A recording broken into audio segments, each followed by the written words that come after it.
Yeah, good morning, good Chodesh, Shishakayach, thank you.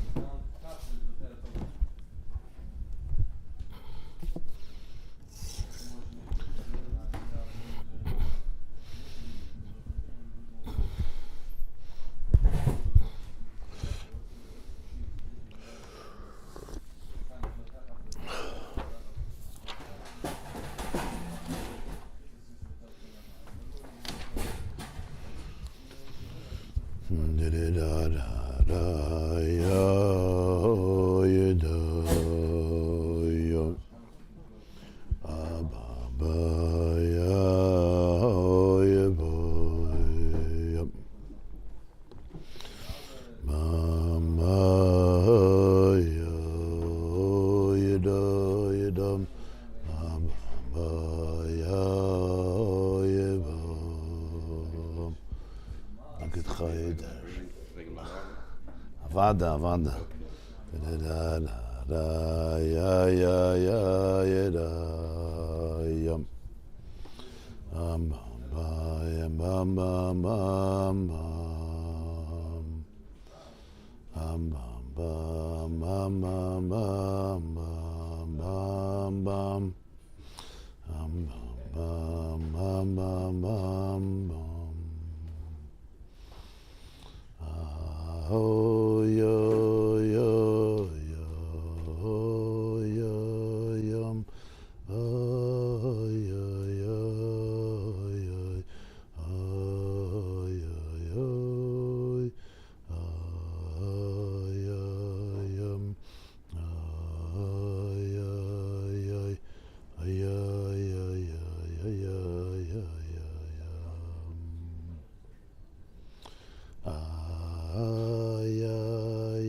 Okay, we can only be, yeah? Okay, a good morning, a good chodesh. Good morning, good chodesh, everybody. May it be an amazing, uplifting, inspiring, happy, successful, and empowered month for everybody. B'tov hanirev ha'nigla. So we're middle of the Maimer about the Nesachim, Inyan HaNesachim, about the wine libations in the Likkutei Torah Parsha Shlach. We're up to page 82. On top it says Shlach. We're holding Pedic Beis, the second chapter. Today's class is dedicated by Esti Eisenberger in tribute for a complete and speedy recovery for Chaim Yosef ben Malka Nechama.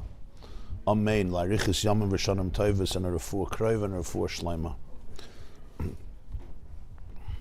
You see Pedic Beis, we're holding a Me'ata Nove Levayir Hatam, Carbonus Nikroyim Lechem U'Meichel.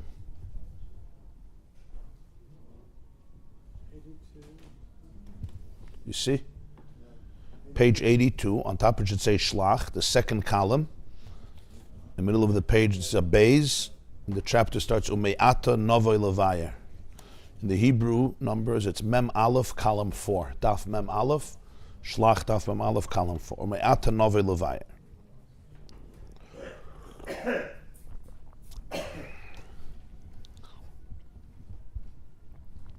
The main point that we learned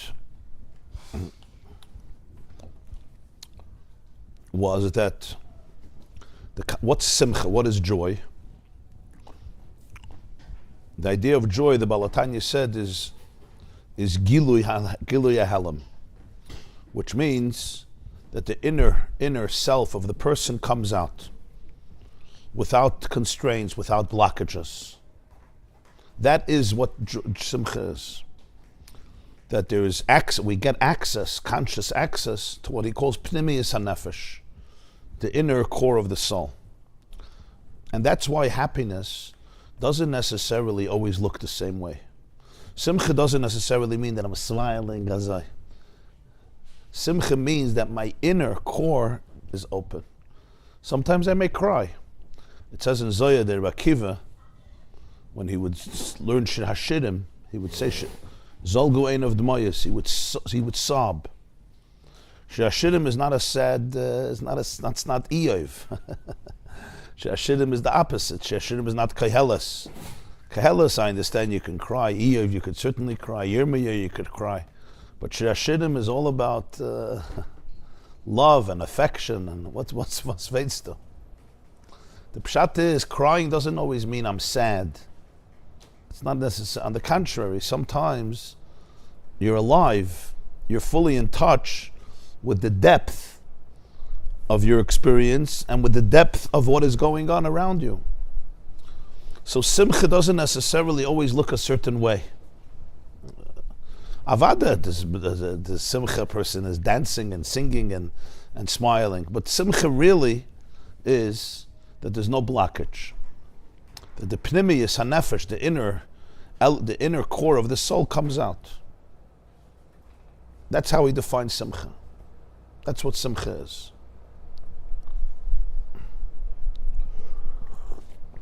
It's an interesting definition for joy. It's not how most people define joy. So simcha is not a specific emotion. It's actually, it opens up. That there's no blockage. So all the real emotions could come out. Things come out in the most authentic fashion. And that's where the Gemara says in Eruvin, Daf Samachay, that nichnes yayin yotzasayid. When wine comes in, secrets come out. It says in Tehillim, we say it today, Rosh Chodesh, in Baruch Nafshi, Tehillim Kuf Daled, Yayin Yisamach Levav Enosh. In Baruch Nafshi, David HaMelech speaks about nature and creation and various elements of the planet. And he also speaks about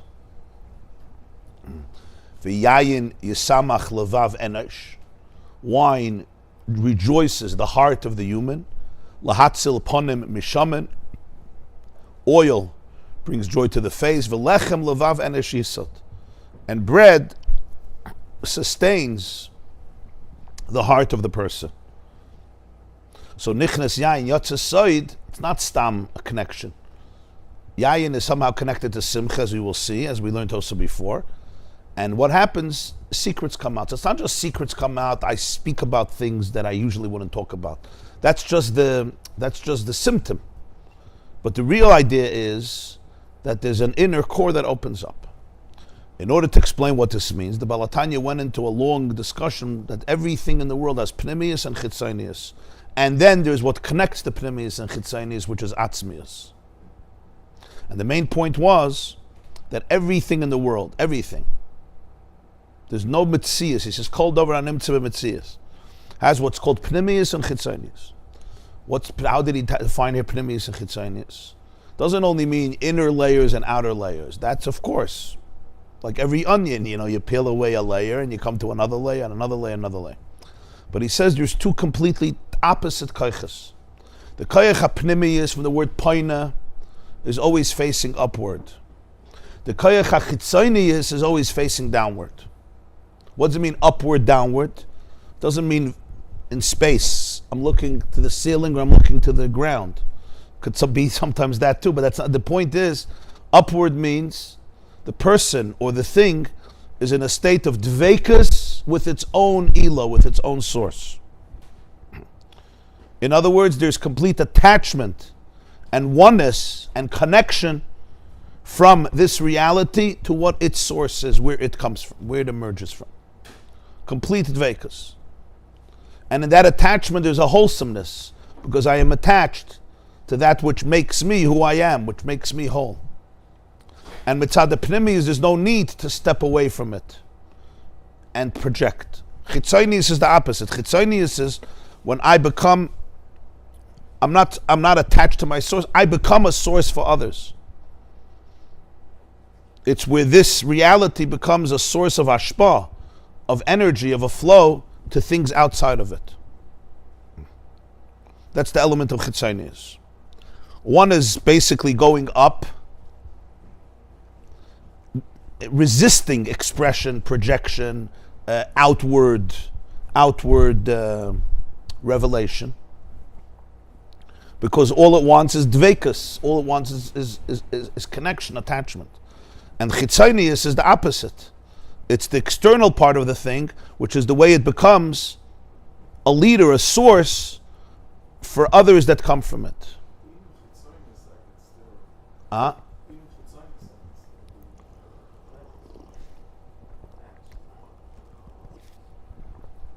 So that could be a challenge. That's what we were talking about. That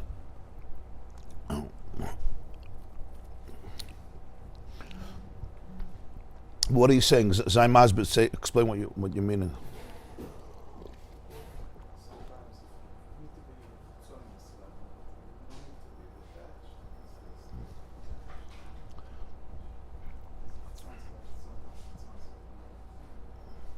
Right. So the word chitzonius here is not negative. The word chitzonius is not negative. The word chitzonius is just understanding that this is not the pnimius. Not that it's a negative thing. Sometimes it's the most positive thing. Isn't it where you're working on yourself to get that blockage out? You have to, it's what you need to do, and then get the... Yes, sometimes the chitzonius, what he's calling your chitzonius, is the calling and the mission of a person. Right? When a bird raises her chicks, she doesn't want to keep them in the nest forever. They should remain clinging to their mom. It's a beautiful stage in life when it's necessary. But what's the purpose? Like it says in Chumash Bereshis, Al kein yazov ish es aviv es imoy v'davak be'ishtoi v'hayu lebasar echad. There comes a time where you have to say goodbye to Tati and Mami, and v'davak be'ishtoi. Now you have to start playing house yourself. If not, there's no hemshech of dairas, there's no continuity. If I say I want to remain in the womb of my mother forever, I told you once a story, the Alter Rebbe, his wife, his name was Rebbe Sterner. His father-in-law was a Jew, his name was Segel. segel. He came from a city called Vitebsk. Vitebsk is a shtetl in Belarus. Alter Rebbe grew up in Liozhna, it's not far. So he married a girl from Vitebsk. His father-in-law, Rabbi Yehuda Leib Segel, was a very, very wealthy Jew. So it was very nice because he supported Alter Rebbe for many years. He was learning. When he found out that Alter Rebbe is going to the Mezritcha Magid, it was over. It was soon after the wedding. It wasn't a long time after the wedding. He told his wife, he told his daughter, you divorce him. Because he's from the Kat. They called it the Kat and the cult. He was a very big opponent, Chassidim. So, the Alter Rebbe's wife was Alter Rebbe's wife. She knew her husband a little bit.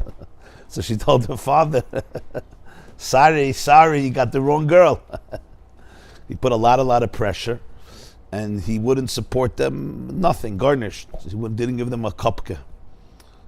My Alter Rebbe once came home Friday night. He was davening late, and he came home, and his father-in-law locked all the cabinets. So he shouldn't be able to make Kiddush, nothing. And he found a mashke to make Kiddush on, but it was so sharp that he almost expired from it. And then he found a little kasha, it saved him. So he was always thankful to the kasha. In any case, so he just banned them, excommunicated them, would not give them a penny, and that was it. She refused to get divorced. That was it. After that, they were very poor. So Alter Rebbe then moved from Vitebsk, he moved to Liozhna, where he was born and where he was raised. But after his wedding, a little bit he was in Vitebsk, but then he couldn't survive this. He went to Liozhna. His father-in-law passed away, so the Yerusha was inherited by his wife, his mother-in-law. So now she was very wealthy. So she came to, so she understood that her husband was being stupid and stubborn. You know, women sometimes know that. But they can't always say something, especially that. They just had to follow along. But now the guy was gone, so she could assert herself. So she came to the Alter Rebbe and her daughter and said, listen, you know, Masha Haya, come back to Vitebsk, and everything will be on my... The Alter Rebbe was already... he was well known, and I'll support the whole, the ganze maracha. So Alter Rebbe thanked her, but he refused. So she said, why?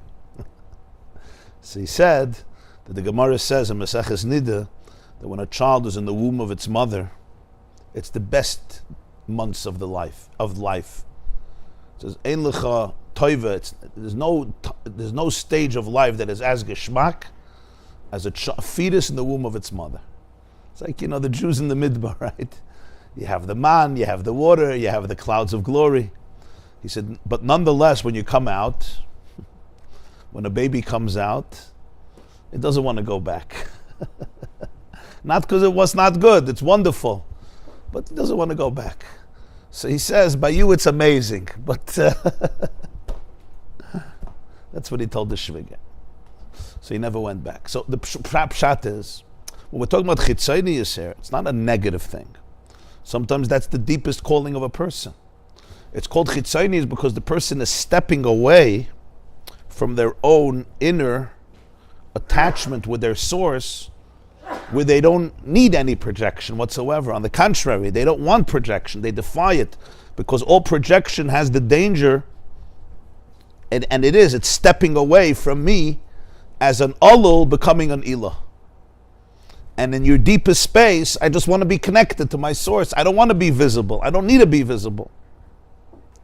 And that's how we explained at length. I'm not going to get into it again today.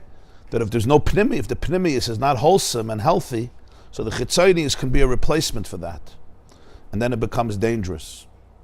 Because I'm just filling the hole that exists because I have no core. But if there's a wholesome pnimius, to use the example of a child again, if a child is a child when he can be a child, then when, right, it's time to grow up, he can grow up and go into chitzonius. What does it mean, chitzonius? Chitzonius means that I become an ilah for a new Allah. That's what it means. But it's important to understand that it's called chitzon. Why chitzon? Like it says in Eitz Chaim, all hishtalshelus ilah v'Allah is mebchina chitzonius. Because from the pnimius of the ilah, it remains connected to its source. It doesn't need to go out. It doesn't need the validation from outside. When its pnimius is wholesome, so then the chitzonius becomes a calling. It becomes a mission. If the baby bird, if the chicks got the nurture from their mother, they got the food, they grew up, now they can start flying. If they start flying too early, what happens? They collapse. It's like taking out the baby from the utero too early, chas v'shalom. Can't survive. You need a wholesomeness as an alul in order to become an ilah. Like we said in the previous class, when you're allowed to be a child, when you were allowed to be a child, when you were a child, now you could be an adult when you're supposed to be an adult. If you weren't allowed to be a child when you're a child, so now I'm 50 years old, or 51 years old, or 60 years old, or 40 years old, or 30 years old, but I'm still a 2-year-old because I still need to be a child. I never had a chance to be a child. There's no chitzonius that doesn't follow pnimius. That's why it's also called chitzonius. It's the chitzonius of the pnimius. Meaning your skill in chitzonius will always be commensurate with how much pnimius you have. You understand what I'm saying? Ata mevin? Huh? So it's not negative, but it's called chitzonius because it's always totally in the pnimius. I'll give an example in the world of therapy. One of the biggest problems, people don't always like to say it or to hear it, but it's truth. One of the biggest problems with therapy, sometimes it's amazingly successful. Sometimes it's amazingly unsuccessful. Sometimes it's a success story, sometimes it's a failure, sometimes it's in the middle over there. One of the biggest issues is not knowledge. It's not that the therapist doesn't have knowledge. He may be a genius and he may have all the knowledge in the world and all textbook information. Sometimes the biggest problem is the therapist himself. B'mechilas kvoid Torah, some of all the therapists. It's the therapist who comes in the way of healing. Why? Because he's not worked out. It's fascinating. It's not about knowledge. The knowledge I may have. But the person sitting there triggers me in a very deep way, maybe unconscious. So my responses are not based on really tuning into what this patient needs. Even though I have the knowledge and I may even say the right things, but there's a secret, unresolved skeleton in the life of the therapist that has never been dealt with. And that's why the biggest thing about the therapist is not his patients, it's himself, his avodah with himself. MS, we have a few therapists in the room here. I hope they're masking with me, because if not... Huh?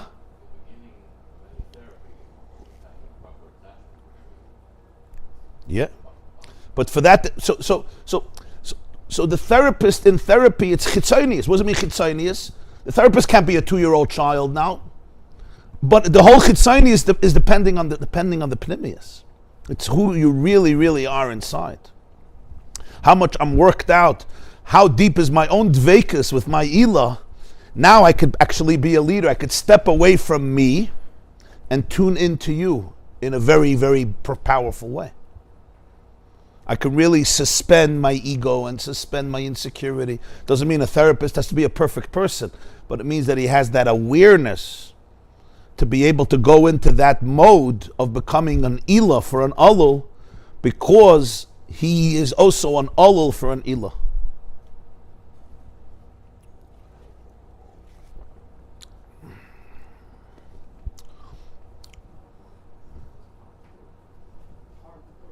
It's very hard work. It's constant, because there's layers and layers.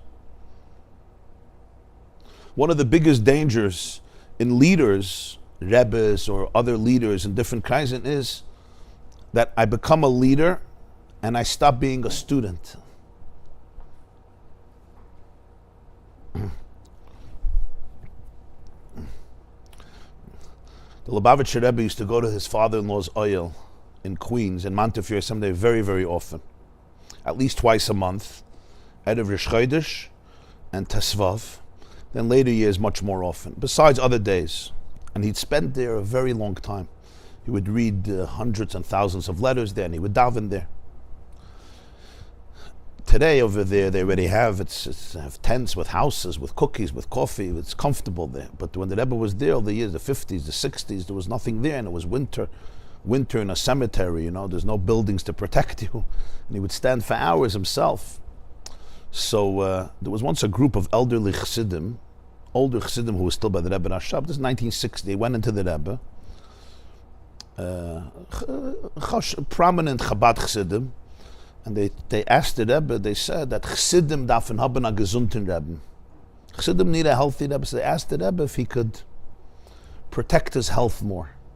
Sleep more and eat better and not spend so many hours there.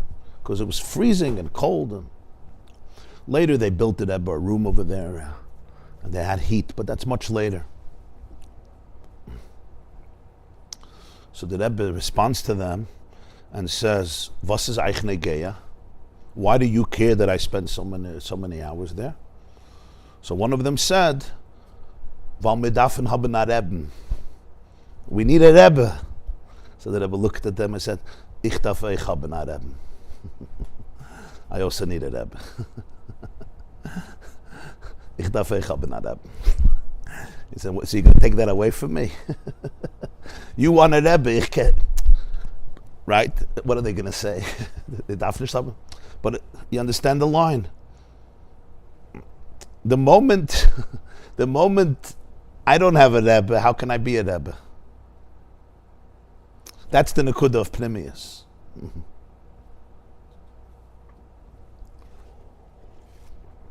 The moment I forget that, but Shana Rebbe, what do I need a Rebbe for? Now it's dangerous.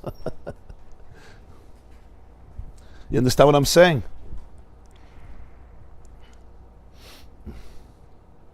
And it's true about every element in life. It's true about everything in life. I become an adult, but I still have to be able to be a child.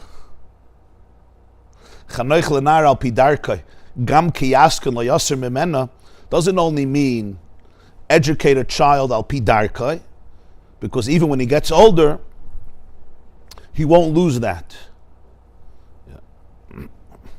Sometimes maybe what he was taught as a child, he doesn't have to hold on to. It's something deeper. It's a positive thing. There's certain things about a child that even when you get old, you never want to let go of. A child is a nekuda, a child who's connected to the ilah that represents pnimis. It represents the inner makings of a person. The inner making of a person doesn't happen the day I become president. You understand? The day I become a leader, the day you get married, or the day you become a parent, that's not when your inner self is made. And if you think that's going to make your inner self, people think, I'm going to get married and it's going to fix all my problems, right? We know how well that works. No. Your wife is not going to fix all your problems. You got to fix your issues. My childhood can't be fixed by my wife. It has to be fixed by me. So you say marriage is chitzonius? Yes, chitzonius here is not an insult. Chitzonius here doesn't mean it's ridiculous. Chitzonius here means, on the contrary, the day you're becoming the president of a country, or whatever that means, yeah? That's not the day you got to work out your stuff.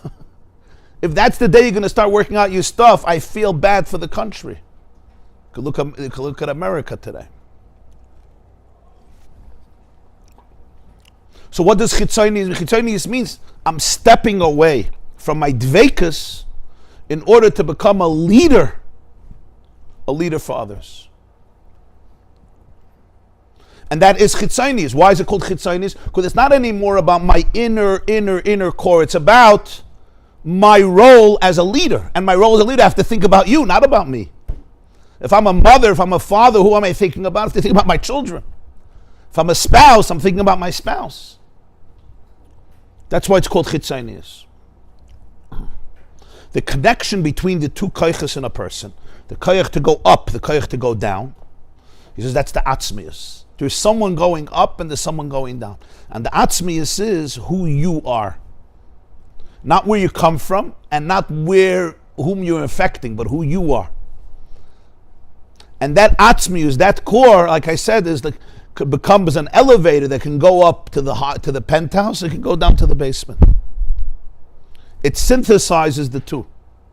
That's called the atzmius of a person. And how do I know I'm in touch with my core? When I can go to all those places. I can go to my pnimius and I can go to my chitzonius. In simple English, I can go to my childhood, I can go to my adulthood. I can visit all the chambers of my soul. I can visit all the psyches of my brain. I can visit all the parts of my personality. I can spend time there. The atzmius, the core of a person, can go up and can go all the way down. Meaning I can go back to dveikus, to my source, and I can go down b'chitzonius, and the two don't become a contradiction.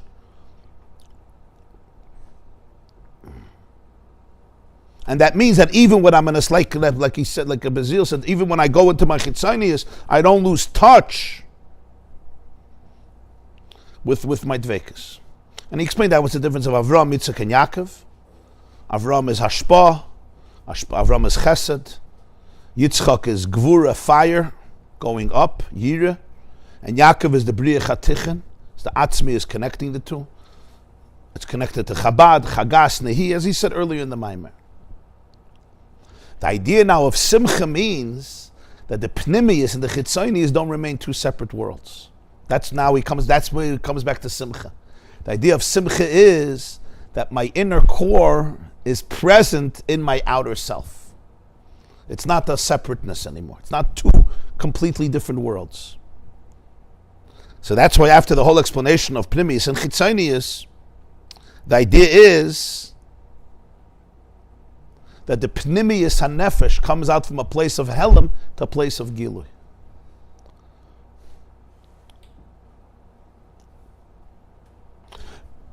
Because that makes the chitzonius completely different. If I step away from me in order to inspire you, and there's a split between the two, it's always broken. If you could remain in your dveikus, in your connection, and that could come out even in the chitzonius, in other words, the atzmius comes out, and therefore both become connected, that's where the person fully actualizes themselves and can fully be present in every relationship that they're called on to do. And practically, that's a very, very powerful place.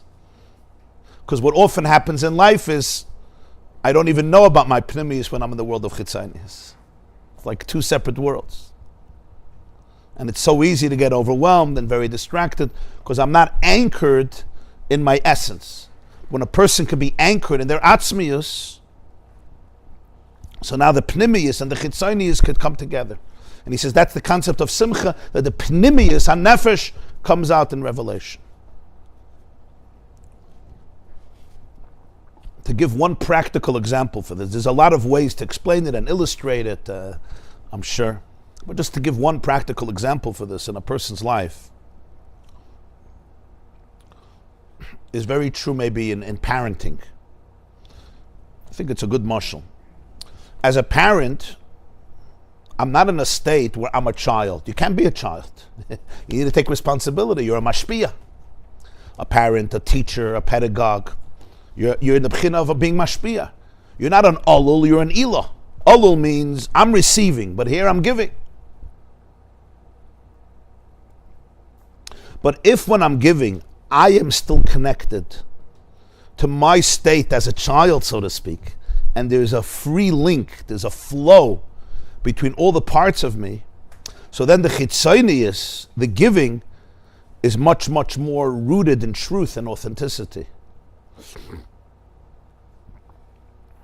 So a very practical example for that would be, let's say somebody's having a conversation with their child, and their child says something, or does something, and it triggers me. I get very, very anxious. And I want to naturally say something, maybe aggressive, maybe tough, maybe angry, because I'm upset. I'm frustrated, I'm annoyed, I'm upset, whatever it is.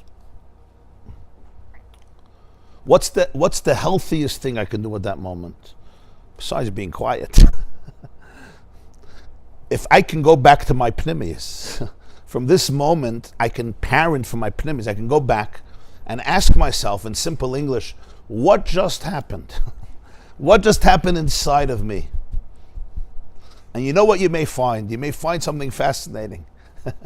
And that is, it's fascinating how the Alter Rebbe puts it here in Oisius, because today this concept is becoming more and more known. What's going to happen, what may often happen is I'll realize that this child just triggered something in my attachment that's wounded, in my attachment as a child. In other words, this child who's 7 years old or 11 years old or maybe 30 years old, it's not irrelevant. Children are children, they can trigger their parents. But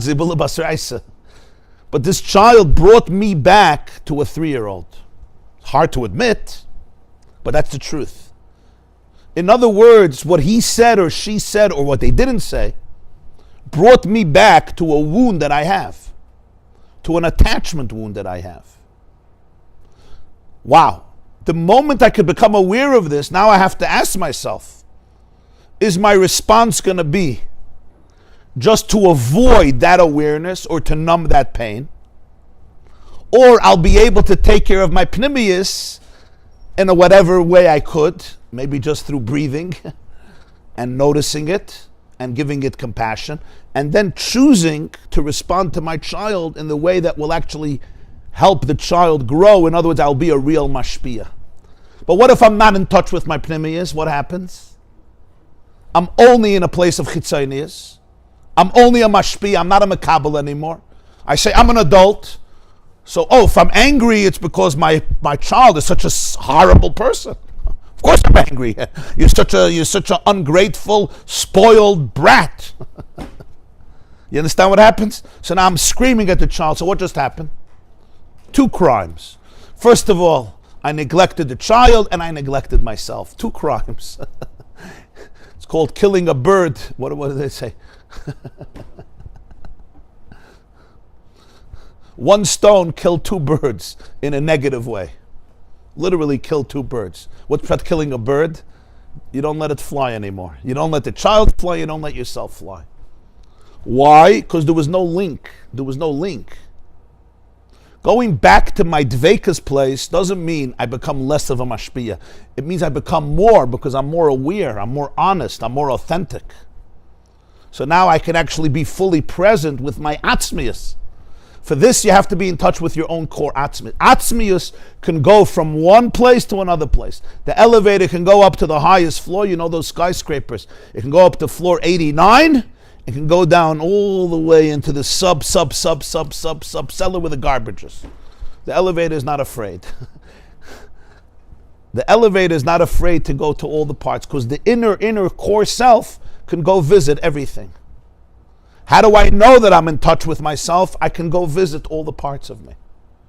If I become stuck in one part and I can't go to the other place, it's already not atzmius. It's already a survival mechanism that developed to cover up on my atzmius. Does this resonate? You came in mamash. It resonates. I'm just giving one illustration of what the Balatanya is saying. You could take it in a lot of different ways.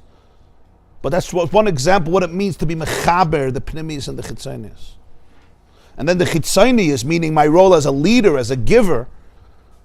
It could be as a politician, it could be as a rabbi, it could be as a therapist, it could be as a mother, as a father, as a teacher, as a friend, as a boss. The exact illustration is not so relevant. Mashpia in every situation. It could be in my company, it could be in my office, it could be the way I manage my employees. It could be, of course, as a family, as a parent, or it could be as a friend, whatever it is. But the atzmius is mechaber the 2 koiches. That's like Yaakov connecting Avram and Yitzchak. Briach hatichon amavrich ben hakatza lakatza. You like an artist? What do you mean by an artist? You're not actually connecting with a person. You connect with people, but just with this art in between. Yeah, but sometimes artists, they use the art in order to deflect their own experience. There were a lot of geniuses in history, creative people, who have had miserable childhoods. And the way they dealt with it was through brilliant literature, stories, art, but they didn't deal with their wounds. And ultimately it came back to haunt them. Because they never really grew up.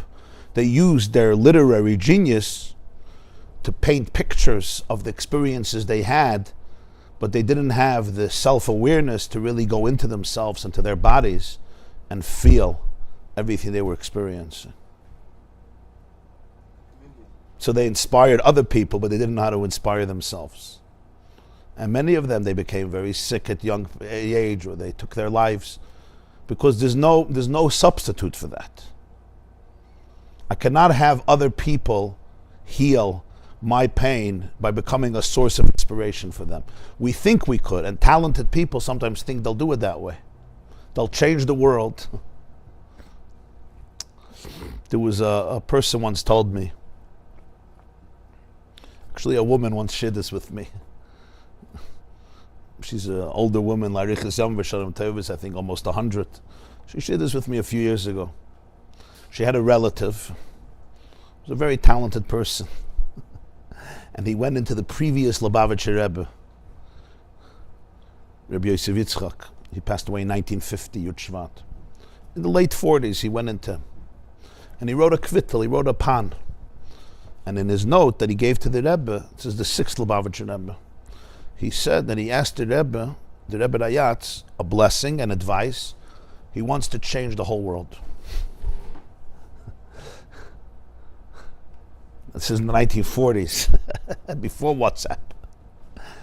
He wants to change the world.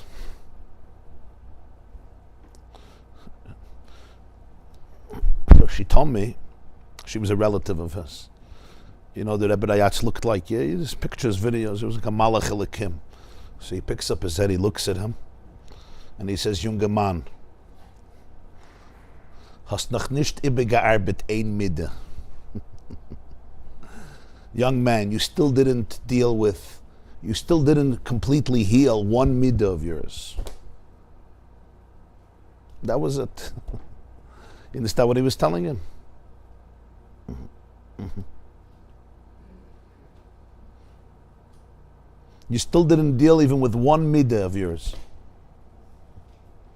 What was he really saying? The way I understand it. This is the Nakuda.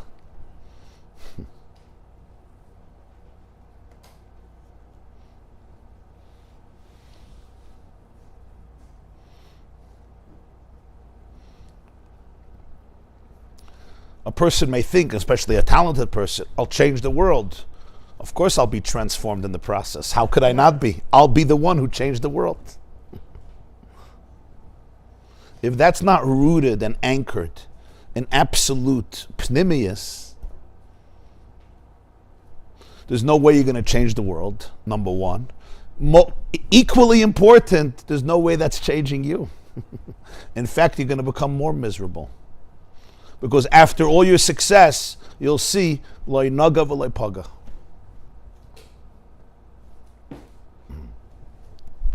There's an interesting thing in life. Sometimes people, they watch celebrities and they're envious of them. The guy has so much fame and so much popularity and everybody knows him and he makes so much money and his life seems so easy and, you know, ich schlep. I have to put in 18 hours a day in my office, 12 hours a day. This guy comes and does his thing and the whole world is... People get jealous, they get envious. What you often see is that sometimes people in those positions are the most miserable people. Nobody knows why. They themselves don't know why. They're like, why am I not jealous of myself? He's jealous of him, and why am I not jealous of myself? The answer, of course, is because it's very difficult. Because the chitzonius has been separate from the pnimius. He thought that when he's going to have this and this amount of fans and this amount of success and this amount of money in the bank and this amount of fame, my problems are solved. How could they not be? The world is worshiping him, right? It's all nice but the core doesn't exist. On the contrary, it's like taking a baby out of the womb too early, right? Giving the baby all the money in the world and saying, take over the world. This poor baby is wounded. I need a womb. I don't need money. I don't need the world. I need a womb. That's what the celebrity is never saying. He's crying, but he doesn't know it. It becomes a big tragedy. I'm giving a radical example, but these are real examples in life. So what happens before he gets on stage? Yeah, sometimes he has to numb himself. Sometimes he has to become intoxicated. It's completely numbing the issue. Now, he's a talented guy, but the talent is divorced from his authentic self. You talk to the person after a few minutes, there's nobody there. There's nobody there. It's the famous story, right? The emperor has no clothes. But sometimes you have to say it the other way. The clothes has no emperor. There's clothes, but there's nobody inside. There's no emperor. Because to go inside is going to be painful. But then there's the opposite. When the chitzonis grows out of the pnimius.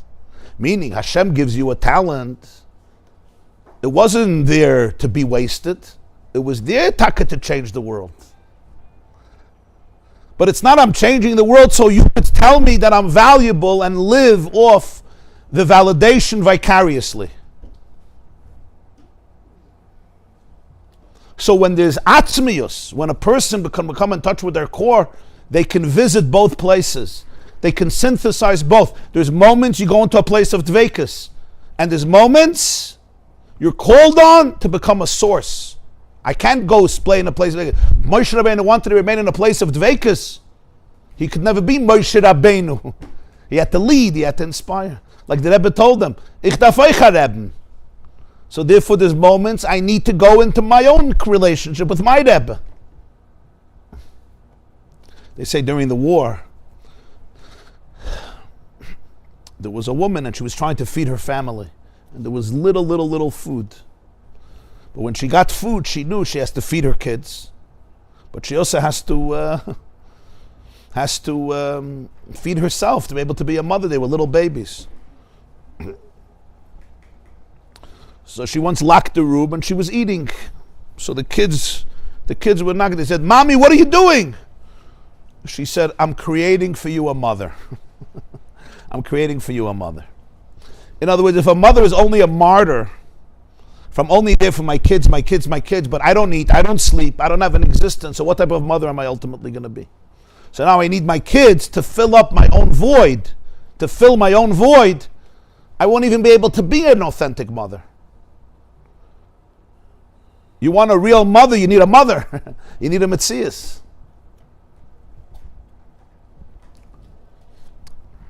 A Yid once asked me, the Rebbe had a minhag, he wouldn't take Yechidus generally in the month of Elul, the month of Nisan very rarely, Tishrei very rarely, meaning he wouldn't see people. So somebody asked me, why not? I said, people needed it. What's with people needed it? Avos Yisrael.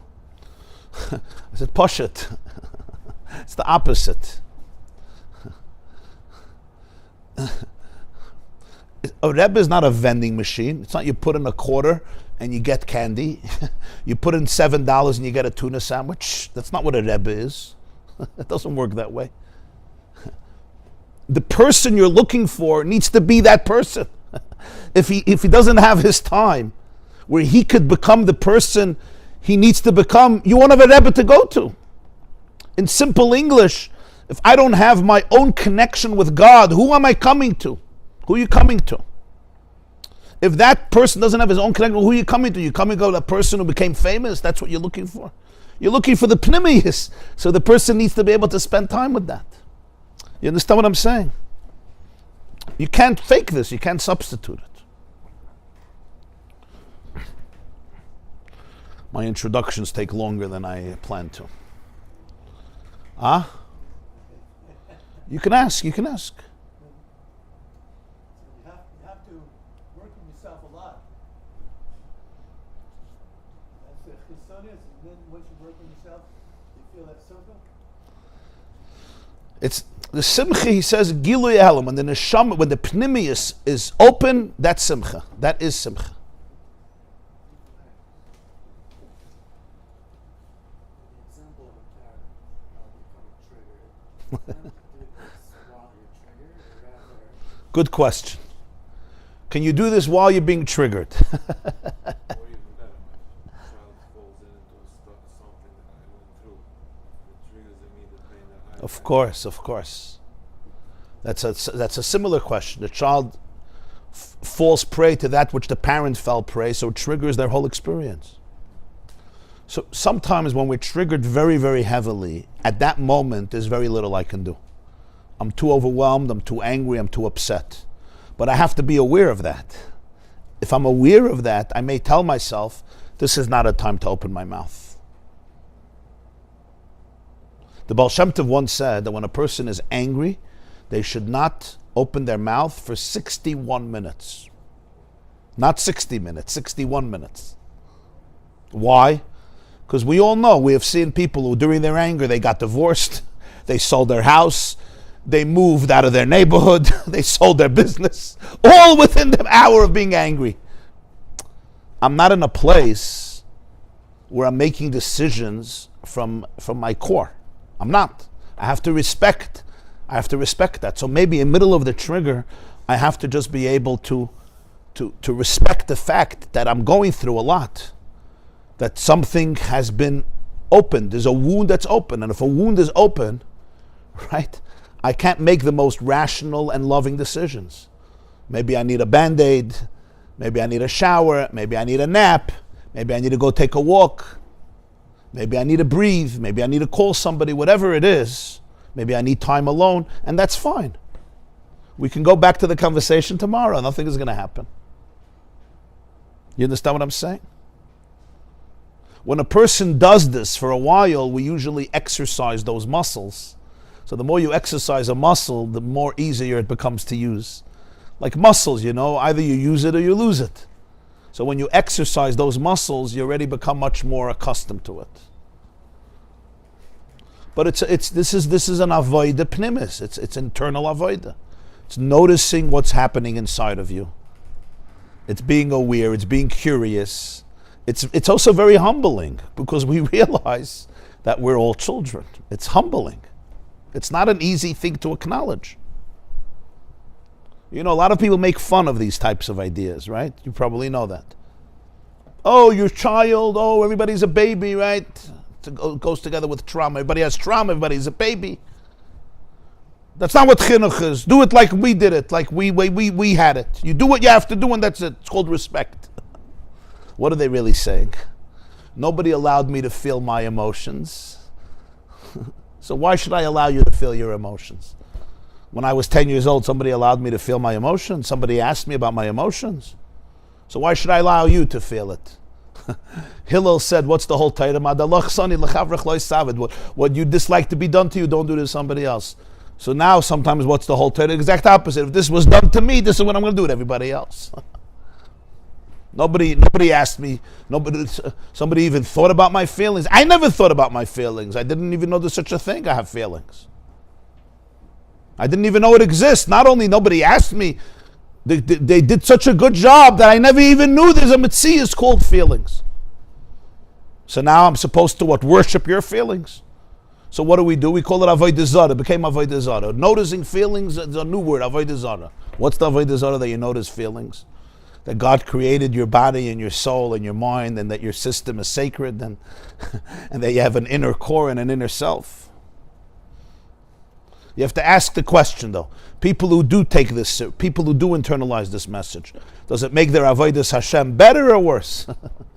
Do they daven with a little more kavanah, a little less kavanah? Does it make marriages better or worse? Does it make our relationships with our children better or worse? The Rebbe used to say, how do you know the test if something comes from the Yetzer Tov or the Yetzer Hara? How do you know? There's always, I'm not talking about things that are obvious. We're talking things like, they're more subtle. How do you know if it's coming from the Yetzer Tov or the Yetzer Hara? He said, always look at the Teitzos. Always look at the next day. Always look at the results. If as a result of this, good things happen, and good things practically in a person's life, you know where it's coming from. And if as a result of this, the opposite of good things happens, you know where it comes from. So it's always good. What does this do? Does this make you a more miserable person, a happier person? More connected, less connected? This is just generally a klal, yeah?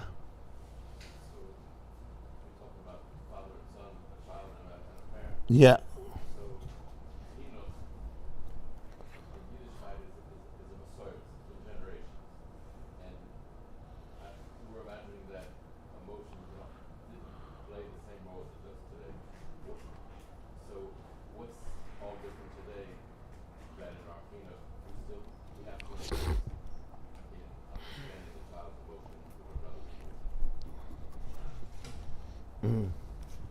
Excellent. If this is what chinuch is, why wasn't there so much focus on this before? Right?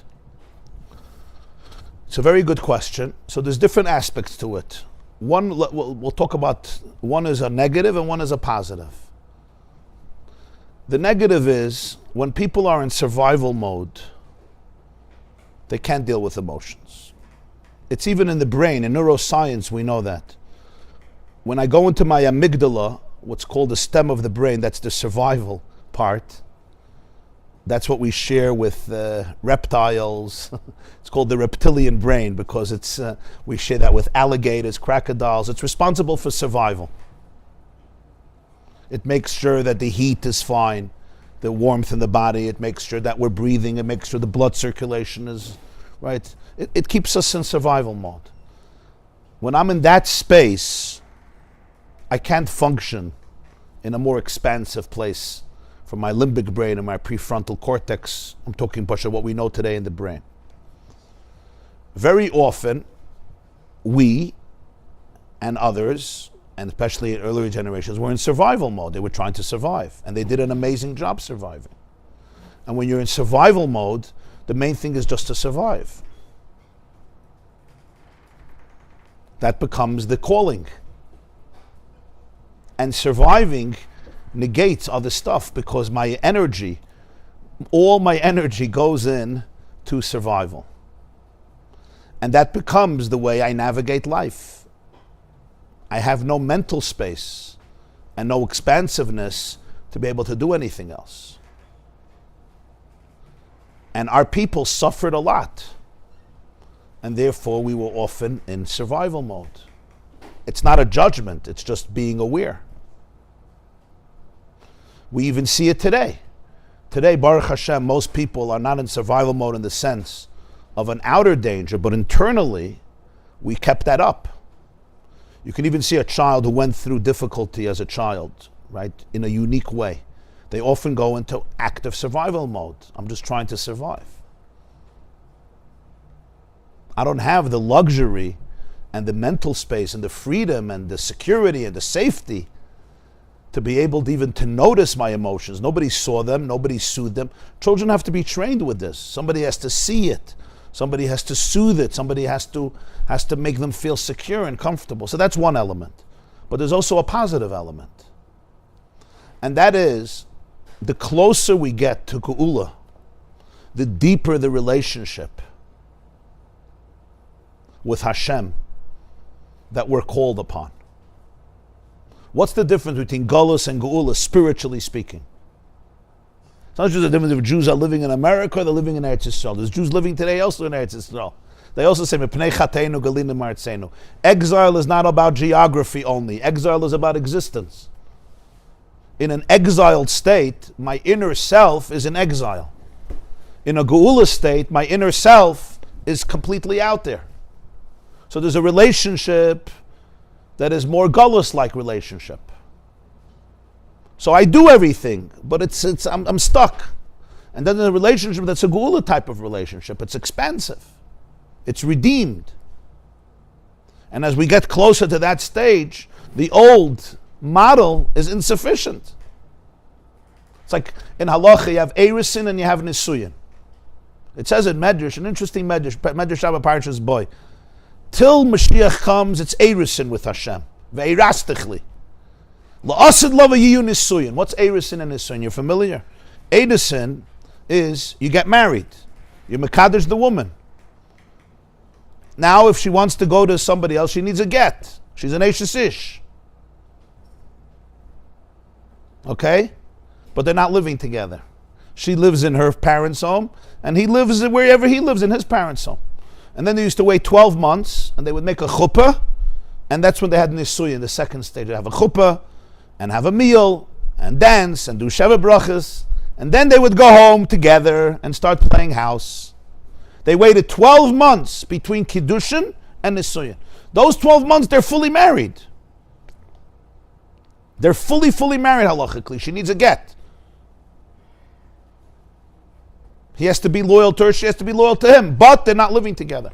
Today we do it together. Today we do it in one night. In one chuppah, you do the first half of the chuppah is Erusin, the second half of the chuppah is Nisuyin. We take a break in the middle by reading the Ksuvah.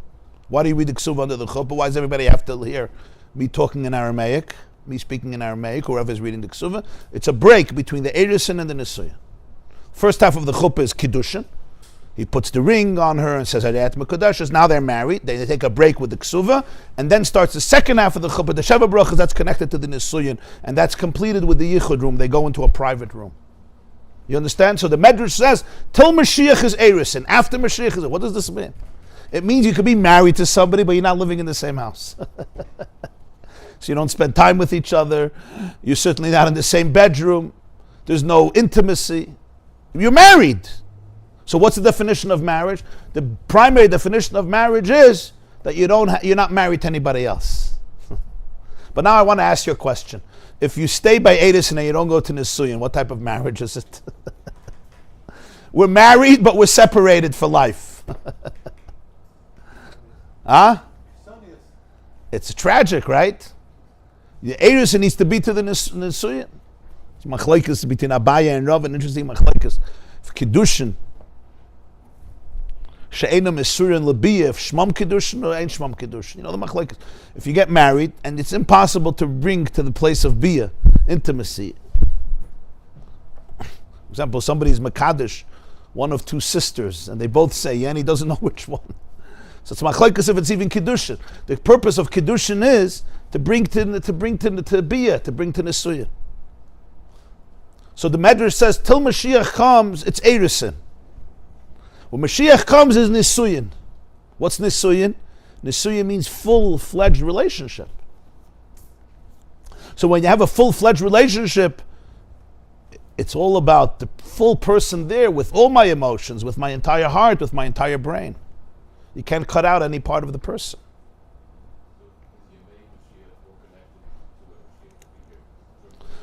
So Nisuyin means you become one. If I tell a child, just do what I'm saying, and I'm not engaging his or her inner self, how connected are they to the Ribono Shel Olam or to their parents?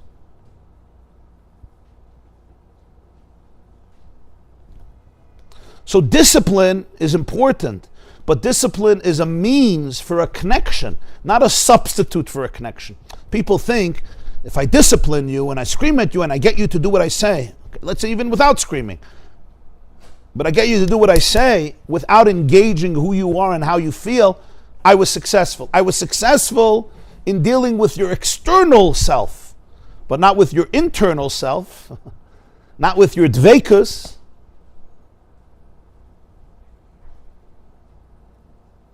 So then you have people who grow up and they say, as people have told me, the reason I'm frum is because of my kids. I have no relationship, nothing, I'm not interested. I've heard this from many people. I'll do it for my kids.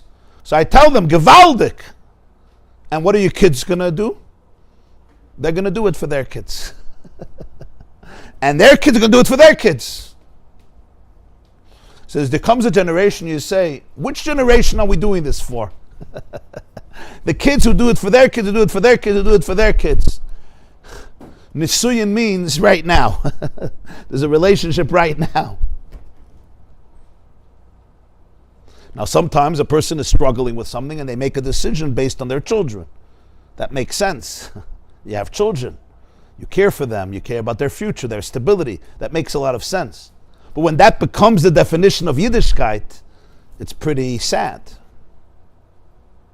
It's like somebody says, my marriage is in the dumps. I'm staying married only for my children. Maybe sometimes people make that decision. And it may be a very noble decision under certain circumstances. But it's a sad situation. They look at each other. We have nothing in common. We can't connect. We're just going to have rachmanis on our kids. And if it's not done in the right way, the kids suffer a lot from that too. Sometimes it's a very noble decision when it's done with maturity. We realize this is the situation. So even though we have so many disagreements and we would really get divorced, for the sake of our children, we're going to stay together. But that means that you have to come to it from a place of an inner connection. So ultimately there becomes some type of connection. But if it's completely external, I hate you, you hate me, you want to kill me, I want to kill you, but we're going to fake it for the kids. It's a very, very sad situation. Why? Because there's nobody there. There's no pneumius. So with Yiddishkeit, it's the same thing.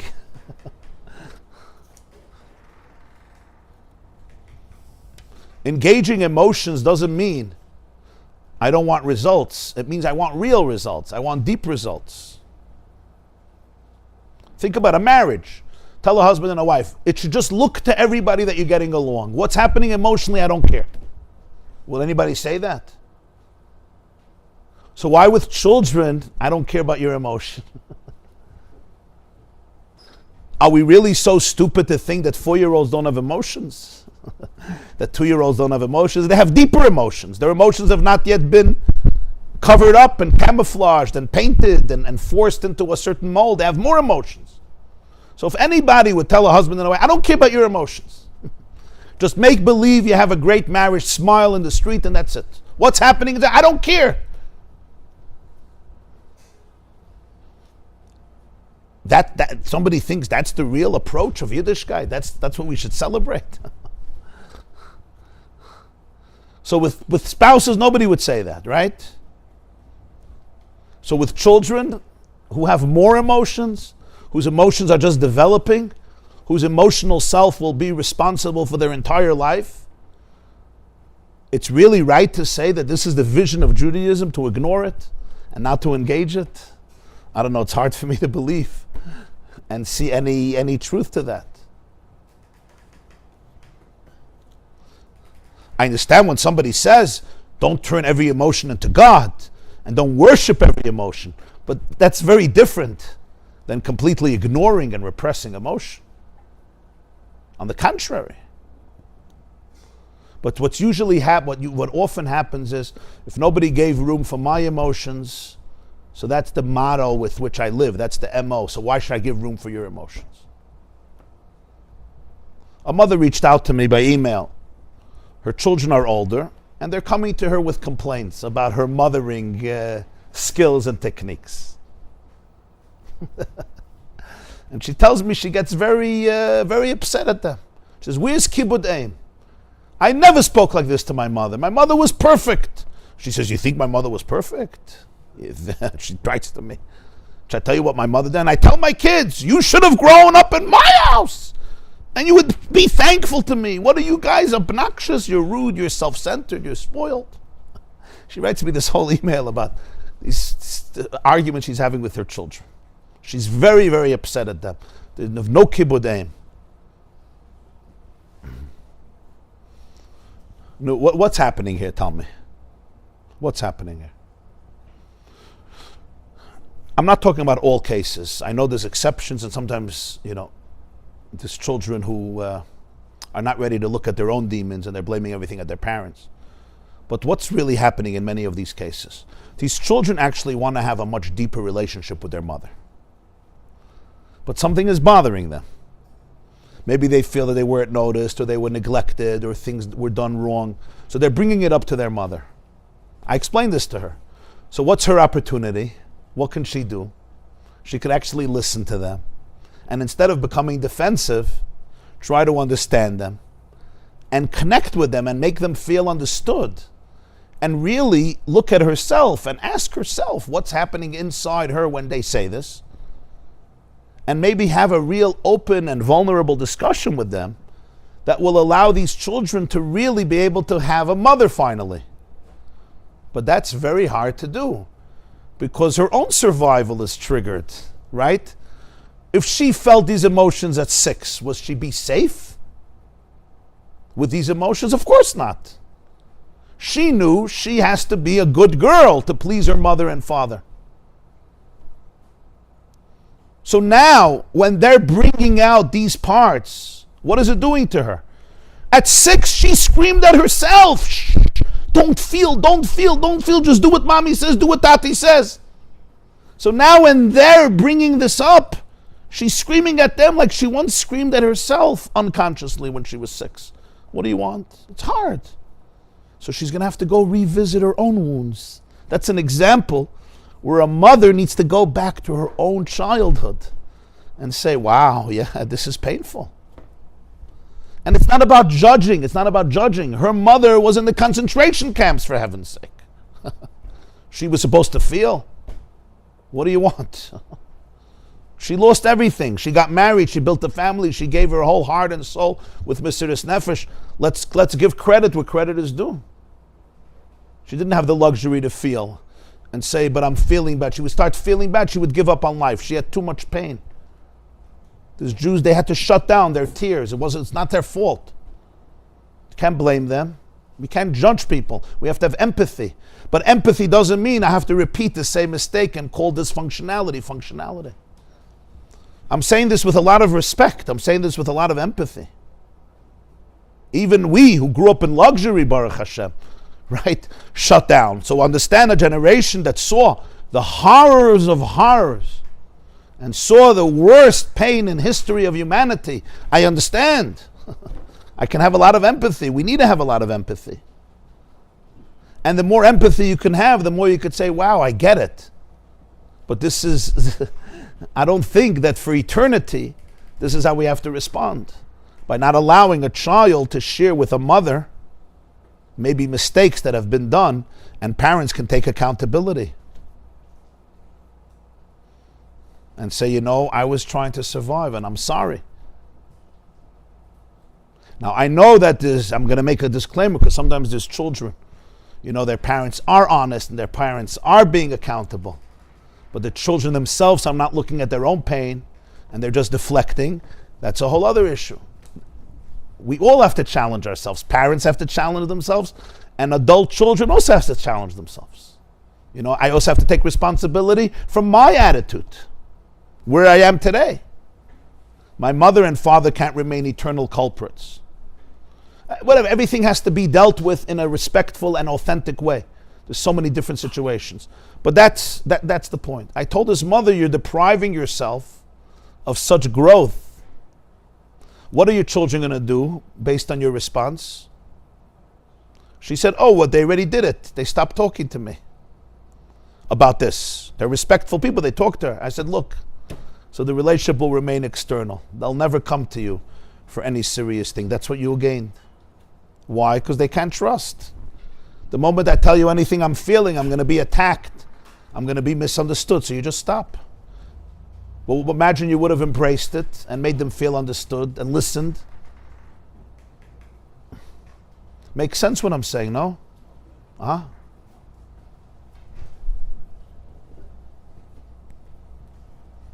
People think they right away have to attack you, disrespectful, you're ungrateful, you're a horrible person. You're not a horrible person. You're feeling something. On the contrary, it's an opportunity to connect. It's an opportunity for attachment. It's an opportunity to go into a much deeper place. What do we have to run away from that? It's such an opportunity to connect in a deeper way. I said, you know, very often these children, they want the connection with you, but they need to feel understood.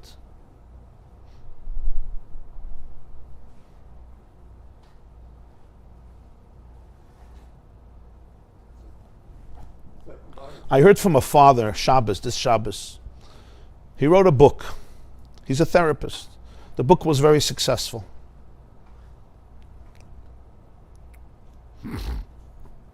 He struggled with some of his children. And this book is about education. And he didn't want his oldest daughter to find out about the success of the book. Why? Not to hold secrets, because he knew how much pain she had growing up. And now this father is writing a book on how to educate. And the book did very, very well. So it's like, you're successful on my blood. You understand? So he didn't tell her about it, but she found out. She writes him a text, we have to talk. And he was honest with me. He said, my heart fell because I knew this is going to be tough. And he told me that it's 28 years he's dealing with this struggle. And so he called her. And she mentioned, I heard about the success of the book. And he told me, he says, he turned to her and he said, be very honest with me, my dear daughter. Are you feeling upset? Are you feeling angry? Are you feeling dejected? Are you feeling let down? I made so many mistakes and you paid the price. And now I make a book and I'm being praised for this. And who paid the price? He asked her. He told me the story. He started to cry and he says that his daughter paused and she said, I worked on myself. I would have been very upset, but today I'm not upset. In fact, today I'm learning that I can be proud of you, of how much you recovered and how much you grew and how much you changed yourself. You see, that's where a real relationship happens. That's where a real relationship happens.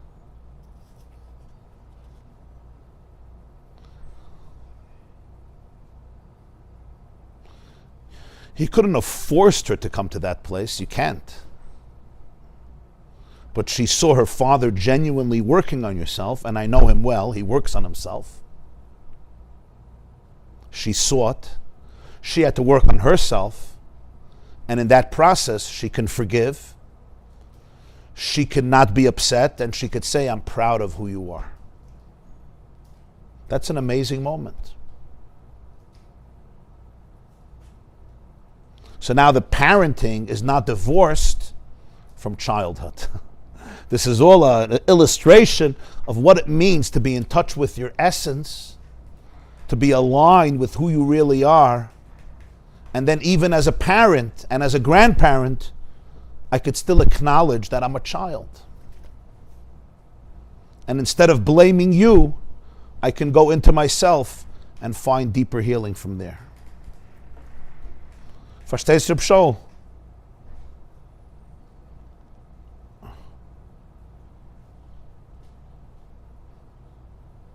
Okay, let's learn a few minutes inside. I'm sorry, I got caught up again in this whole schmooze. Huh? It was good. Thank you.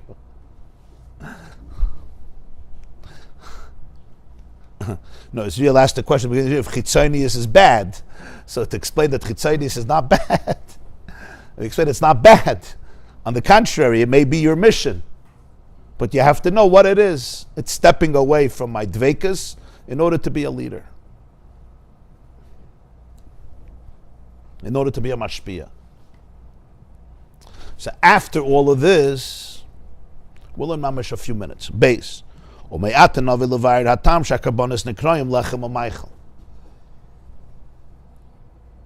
Now we'll be able to come to the reason why Carbonus are called Hashem's bread and Hashem's food, which is very strange. Do we really think we're feeding God with the Carbonus? He says, we say it every morning, Lachmi li'ishai. This is my bread that comes to my fire. You put the sheep, the fat of the sheep, the flesh and the fat of the sheep on the fire. He says, Lachmi, this is my food. This is what I eat.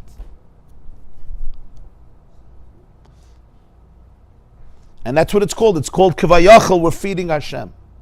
And then the Nesachim, you poured the wine. After they brought the carbon, they poured the wine every morning. So now you're giving him a drink. What's the meaning of this? And that's what it's called. It's called lechem. Throughout Tanakh, Carbonus are called kavayachal, Hashem's bread.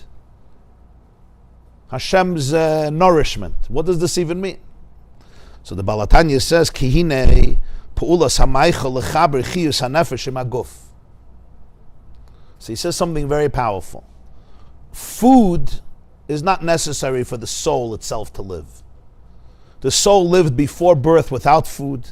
The soul is going to live after a person's soul leaves the body. The soul continues to live without food. What's the function of food? For the relationship from the relationship of the soul to the body, that's where you need the food.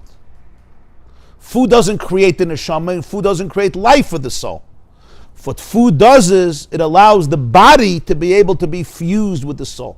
If a person chalila doesn't eat, doesn't drink, after a few days, the conditions of malnutrition or no nutrition whatsoever, the body can't continue to function as a vehicle for the soul.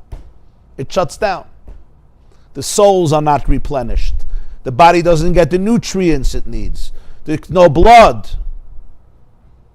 Doesn't get the circulation it needs. So therefore what happens?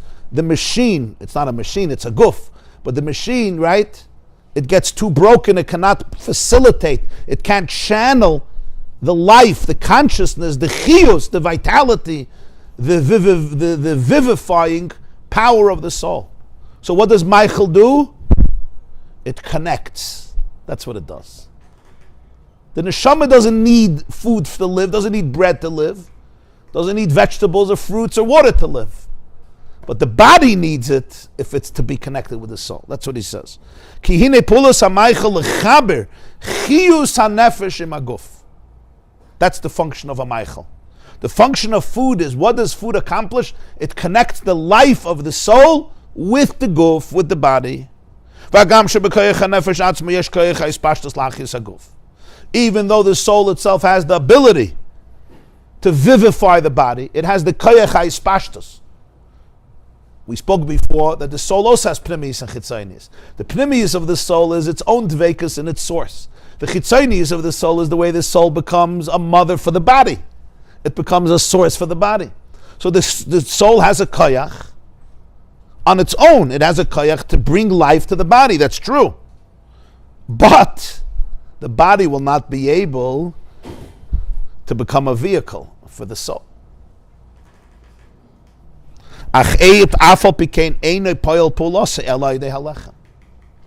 We need bread, and bread here is a metaphor for all food. Like Rashi says, the needs of a person are called lechem. It says in Tehillim, chapter Kuf Daled 104, said on Rish Chodesh in Barchi Nafshi, v'lechem levav enosh yisod.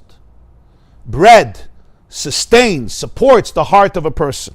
Uksiv, Avram Avinu tells the three guests in Parshas Vayera, V'sadu libchem. What does V'sadu libchem mean? Ein bepirish Rashi. Rashi brings the source that Sa'adu means sustain your heart. Sa'ad is when you give support to somebody. Sa'ad, smach. Pirush ha'lechem soyed u'mayla salev l'kabel achiyus min hamayach. Ki Sa'adu inyan smach. Samach shelo yipel k'moy lohachin oiso u'l'sa'ada b'yeshaya simen tes dahainu shelo simoit. The word Sa'ad in Lashon Kodesh is, let's say somebody is weak, so you hold them up, they shouldn't falter, they shouldn't slip, they shouldn't fall. Like it says in Yeshaya, Lahachin oiso l'sada, to hold her up. So what's that? V'sadu libchem? The heart could chas v'shalom falter. It doesn't become, it has to be held up, it has to be sustained, that it should be able to function as a heart. As the source for the entire circulatory system, which allows the blood to come back to the heart from the whole body. And then the blood be cleansed, oxygenated, and then the heart unleashes the circulation, and this happens again and again and again. This is the source of life. If there's no food, you will not be able to have this blood, and you won't have a heart to be able to do this. L'kabel achiyus min hamayach. The source of life always comes from the brain, but for the heart to be able to receive the chiyus from the mayach, and for the mayach itself to function, mayach is the brain. That's what the food does.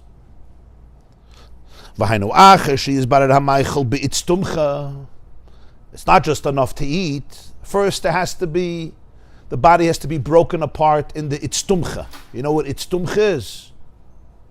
Take a look at the words from tzaddik. Stumcha. What does it sound like? Stumcha. There's an English word that sounds like this. Stomach, you see? See, stomach? Imagine the tzaddik was like an S, right? Stumcha. What's stumcha? Stomach. This is from the Greek. In Greek, and Chazal use this word a lot for stomach. The beginning of the digestive system that happens in the stomach, where the food gets broken apart. And ultimately it gets passed to the intestines. But the food being broken apart, what does the stomach do? And with the whole digestive system, it differentiates different parts of the food and allocates them to different parts of the body. As we know today, one part becomes the fat, becomes part of your reserves, your bank account, your savings account. Blood that becomes part of the bloodstream. And it's fascinating how in the circulation of the blood, right, it gets deposited to different parts, different limbs and organs of the body that need different dimensions, different aspects. I mean, what the body does with food is that itself. If you don't have a munah, just study that, then it's crazy how the body knows to do that. And we're not even aware of the process. Right? You eat something, you drink something, boom, the body says, I take over. Nobody even knows what's happening. What the body knows, what the body of a 1-week-old baby knows, or a 1-year-old baby knows, a 3-year-old baby knows, people have to study for 40, 50 years and they still don't begin to know it. And yet the body knows it. So it's stumcha is the stomach. The psoilus and the chitzonius of the meichel, meaning the dregs of the meichel, the non-nutritious elements of it, ultimately the body is going to reject. It will pass through the intestines and it's going to go through the urinary system. It's going to be dejected, either through urine or through excrement, but it's going to be nitche l'chutz because the body says, I can't hold on to this. It's toxic, it's poison, it's not good. To hold on to this, chas v'shalom, will just contaminate the body and make it sick. So the body has to break up the food and say, this is psoilus, this is garbage. This has to go out. V'hoylech derech hakravayim l'chutz, through the intestines. Kravayim is intestines. The kishkis, kravayim inside. It goes outside. V'hamufcher shaboy. But then you have the best parts of the food, meaning the parts of the food that are filled with nutrients. Oyla l'leiv u'lemoyach. That part of the food the body doesn't reject. It makes sure that that food gets converted into the blood that will go up to the heart and it's going to be sent up to the brain. Because everybody needs blood. Everybody needs the dam. Everybody needs the circulation. Once the brain is nourished, now the brain could give its chiyus, it can give life and consciousness and vitality and functionality to the heart, and the heart can do its job with creating the circulation, and all the limbs can be nourished. So we eat the meichel, we eat the food, and the food ultimately gets broken apart by the body, and the body decides this goes here, this becomes sugar, this becomes fat. And for this, the body has to have a deep havana in every part of the food. What has to be expelled completely? What has to be placed here, placed there, placed there? What are the choicest parts? And then that becomes part of the circulation of the person. And that can allow all the cells to be rebuilt, to be replenished, all the organs to receive exactly what they need, the nutrients, and the best of it going to the heart, and furthermore to the brain. And now the brain can be alive, and the heart can be alive, and receive from the brain what it needs to receive, and the whole body can live. That's what food accomplishes.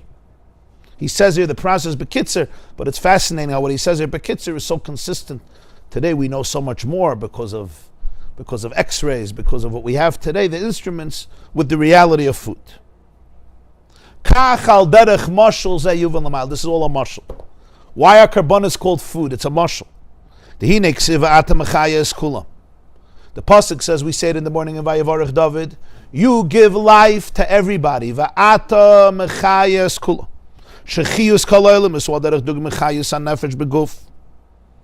The life of all the worlds is like the life of the soul and the body. In other words, imagine the planet as being a large body.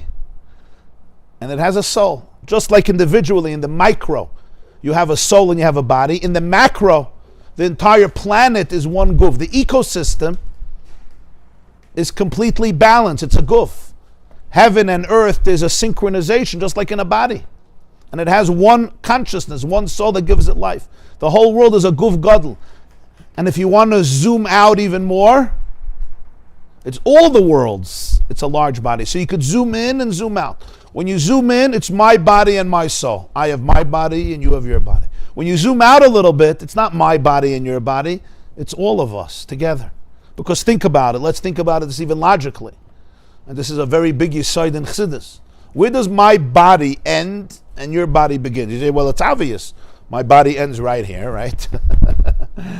And yours is here. And it's a very useful construct because if my body and your body, we all understand that. I don't have to explain the useful construct of my body versus your body. But let's think a little deeper now. Not in terms of where my telephone bill should come. My bill should come to yours, your telephone should come to yours. I understand. You eat food that you want to eat, put into your mouth, I'll put into my mouth. But let's think a little deeper. Does my body really end right here? Can I live without oxygen? Can my body live without oxygen? No, where's that oxygen coming from? It's coming from outside of me. In fact, you and I are using the same oxygen right now. So I can't live without this oxygen. You can't live. So my body doesn't really end here. It's also connected and it's receiving from outside of my body. Could my body really live without sunlight? No. Without water, without vegetation. So where exactly does the I end? Where?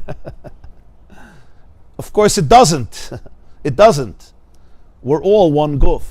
On a deeper level, the whole planet is one. And it's true. This is not, I'm talking fiction, spiritual superstition or fiction. It's true on a deeper level. Of course, there's an element where I am I and you are you. I have to eat for me and you have to eat for you. I have to eat for... You have it even in halach. And halach is a concept called shlichus. Shluchas ladam kamaisa. But not in everything does shlichus work. There's a Tosfos read in Kiddushin, Daf Mem Aleph. Mitzvahs shebegufo, shlichus doesn't work. I can't make a shliach to put on tefillin for me. Make a shliach. I can make a shliach to give truma. I can make a shliach to give tzedakah. I can make a shliach to do b'dikas chametz. You can even make a shliach for marriage and divorce. You can make a shliach to be mekadesh, to be megarish. You can make a shliach to do a bris. Not every father is a moil, right? You have a shliach, you make the moil your shliach, and you do the bris. And he does the bris. And the father is doing his mitzvah. You can make a shliach to teach your child Torah. The obligation of teaching your child is on the father. V'shinantam levanecha. But we all make shluchim, hopefully they're good shluchim, and we're good mishalchim, to do it for us. So I want to make a shliach to put on tefillin for me, to daven mincha for me. It would be nice, no? Pay somebody a couple of dollars, say you put on tefillin, daven shachas, mincha, mayda. You can make a shliach for b'dikas chametz. I can't make a shliach to eat matzah. So the Tosfos Reed writes, Rabbeinu Yeshai Detrani, that mitzvahs shebegufoi, it pasha needs to go, the matzah has to go into my guf. Shlichus is a beautiful thing, but if you eat matzah, the matzah is going into your body. And yet in other areas we say shluchah shalom k'maisai. When you do my shlichus, it's like I did it. But it's not me, it's you. No, it's like I did it. That's the din of shlichus. After bringing the Karim Pesach, I send you as a shliach, and it's like I did it. But I didn't do it. So both are true. There's an element in halacha where I am I and you are you, and we're different. That's called mitzvahs shebegufay. I have to eat matzah. If I make a shlich to put on tefillin, the tefillin is going on your arm, not on my arm. On the other hand, you say, shluchas ladam kamaisa, there are those things where we can all be one, where you become me and you're representing me. Spiritually, it's also that way. There's my guf versus your guf, but there's a deeper element where there's complete oneness. It's not like I ended and you began. It's not true. I didn't end and you didn't begin. It's one guf. This is one big guf. You understand? This is important. And there's one neshama in that guf. And that's the divine oneness.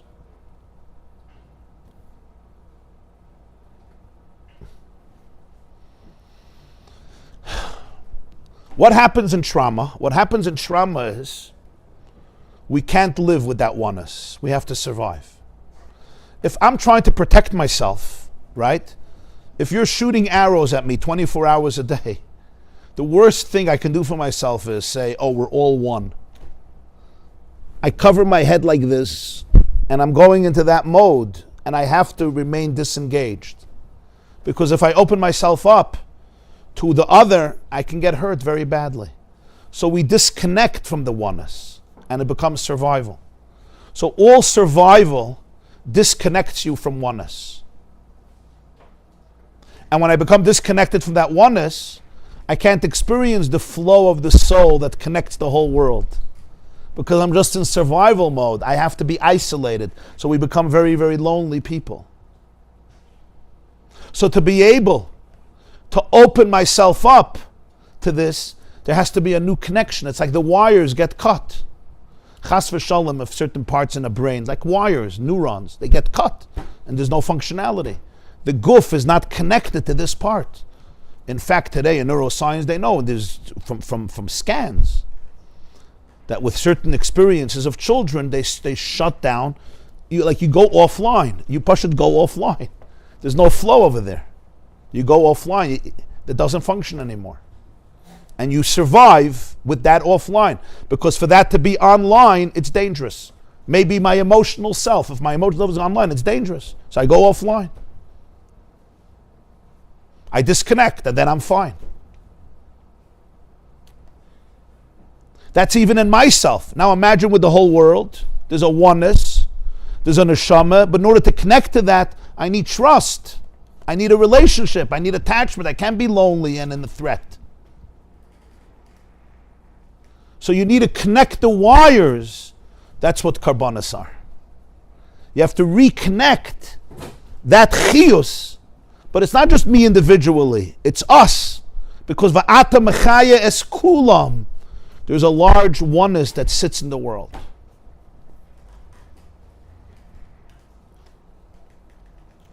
You know, there's Jews that never heard of these concepts until they go to Buddhism. And they learn about oneness and the whole world is one and your body doesn't end here. It's fascinating. But you see what Alter Rebbe is saying here.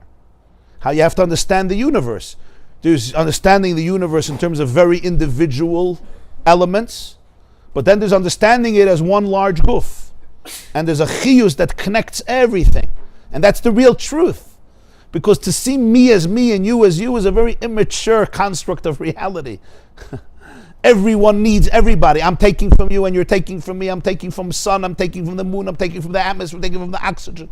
We're taking from the earth is taking from us. There's an intricate connection here. We just live in an illusion of separateness. But that's an illusion of separateness. So chayis kol ha'olam is what derech dugma chayis hanefesh beguf sheyesh bebchinas pnimius v'chitzonius kanal. Now, just as the soul of a person in the body has pnimius and chitzonius, what's pnimius and chitzonius? There's the way the soul is connected to its own source, and there's the way chitzonius, its outer self, which becomes projected. The same is true in the cosmic life. In the cosmic life too, there's the chitzonius and there's the pnimius. There's the inner core, the inner rhythm, that's dveikus with the source, with the Ein Sof. And then there's the way it comes out just to be a mashpia for the world. There's connecting to the inner core, and then there's the outer. V'hachibur hu ha'yidei b'chinas lechem. The first mode of connectivity, that's bread. V'hu Inyan Carbonus. That's what Carbonus are. When Hashem says, my bread, it's not because he has a physical body and he needs breakfast. My bread means what is going to connect the cosmic soul to the cosmic body. What's going to allow the cosmic body of the entire planet to be able to be fertile and opened to the flow of the divine. That's the word carbon. That's why carbon, it says in Kabbalah, Sefer Rabbi, comes from the word kiruv. We translate carbon as sacrifice. That's not what carbon means. Carbon means closeness. Nobody likes to be a sacrifice. Everybody wants to be close. MS? I don't know anybody who says, oh, I want to be a sacrifice. I want to be a carbon. But close, who doesn't want to be close? You want to be far? Adam ki yakriv. So the Balatanya says, what Hashem eats? Hashem needs to eat. He eats. What is breakfast, then there's lunch. And the Gemara says, Tefillah is connected midden tikno. Our davening is like Carbonus. What's the idea of davening? Hashem says, this is my food. Your shachris is his food. Your mincha, your musaf, today musaf, your maidav is his food. So what's the idea of his food? He needs to eat. But what does food do? The soul doesn't need to eat. But food allows the soul and the body to fuse, to become one. Chas v'shalom, a person doesn't eat, doesn't drink a few days, it's impossible to survive. Why? Not because the nefesh doesn't have chiyus. The nefesh has chiyus. But the guf can't be aligned with the nefesh. It doesn't have the nutrients, the cells that need the guf to be able to become a keli, a vehicle, a temple, a beis hamikdash for the soul, for the neshama. So what does davening really mean? According to davening is the idea of Carbonus. What Hashem says, lachmi lishai, this is my bread. It allows the connection to happen. It allows the alignment to happen. Spiritually, psychologically, what that means is that the person allows themselves to become a guf for the cosmic nefesh, to become fertile, to become open for the flow of the divine oneness through my system. That's why it says, Le'soichel al adam. So Chazal say, don't eat before davening. So Alter Rebbe explains why not. He says, in order to eat, you have to be mindful. You have to know who you are. If I'm eating and I'm the behemoth, then who gives me a right to eat a behemoth? So first you have to become a mensch, and then you can eat the behemoth. So davening allows the person to know who they are. The guf becomes not a piece of meat. My guf is not a meat, not a piece of flesh. It's a guf. It's a helika guf. Guf for the loin kadisha. It says in Zohar, guf for the loin kadisha. The guf is a temple. It's a beis hamikdash. It's a vehicle for the shechina. So Carbonus is the food that connects the divine oneness with the world. There's a whole story in Gemara, in the Maseches Sotah. It's a moededik amaisam. You know the story. There were two brothers, Hyrcanus and Aristobulus. They were descendants of the Chashmonaim, and they got into a civil war. You know the mice, and Aristobulus made a siege on Yerushalayim, but they would pay money, and somebody would send up a sheep every day, 2 sheep to be makar of the carbon tamid. Hayasham Yevani Echad, and he said, that's what's protecting them, the Carbonus. So the next day they sent money, and he sent up a chazer. In the middle of the wall, is Dazeya, Eretz Yisrael, Arba Meis Pars, Al Arba Meis Pars. And that was the end of that. Megala Amukas, he has a whole shticklips in Shlach. One of these parshas, it's a whole story, Al Pipnimius, what it means. How it's the whole story is also a metaphor. So the Carbonus, when you say Lachmi, it was the chibur of the neshama, the cosmic neshama with the cosmic guf. But but just like food, you can't just eat food, doesn't happen. The body has to break down the food. It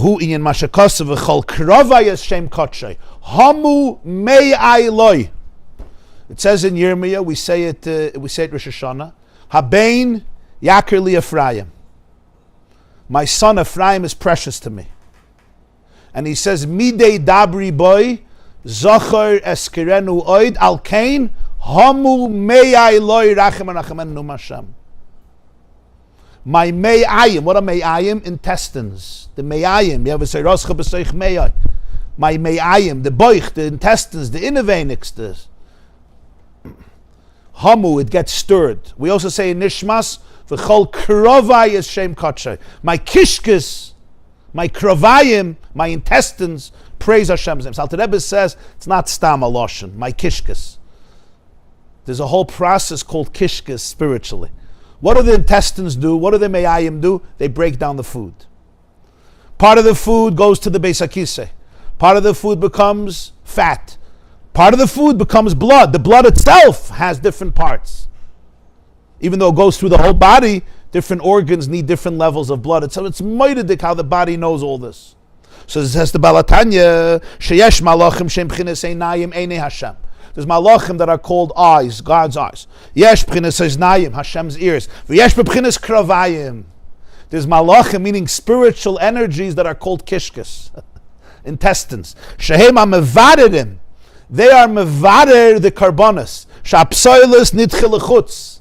So the psoilus, the negative elements, gets rejected. So what happens to this food? So he says, Shubchinas hashpah chitzaynis. This becomes a hashpah chitzaynis, which means an external hashpah, sheyored b'ribuy hishtalshlos, and it descends with many evolutions, ad shematzmiach kol chatzir utfua. And this becomes the source of all the grass and all the grain. K'ma shekasub mimega tfuas shemash. V'hamufcher oile l'leiv shubchinas kisei hakavet shudiboy devavis machana machal ba'ava machana gavriel b'yira asher bechlalam nikra leiv nikrayim leiv shaydei Carbonus min abokim min atzoyin soyed haleva elyon lias oile lekabel chiyus min amoyach reyach nichoyach lasha. You hear what he's saying? Very interesting. All food has a function. Some food, the body says it's not for me. Now, we go to a bathroom. In the olden days, what happened with most animals?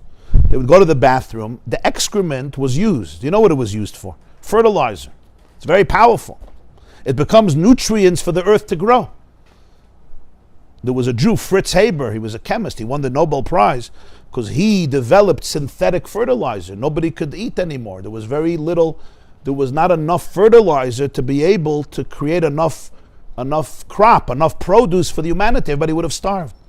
Probably there's a third of the world today that is alive because of Fritz Haber. Because he created bread, he called it bread from heaven. He managed to extract nitrogen from the air and create synthetic fertilizer.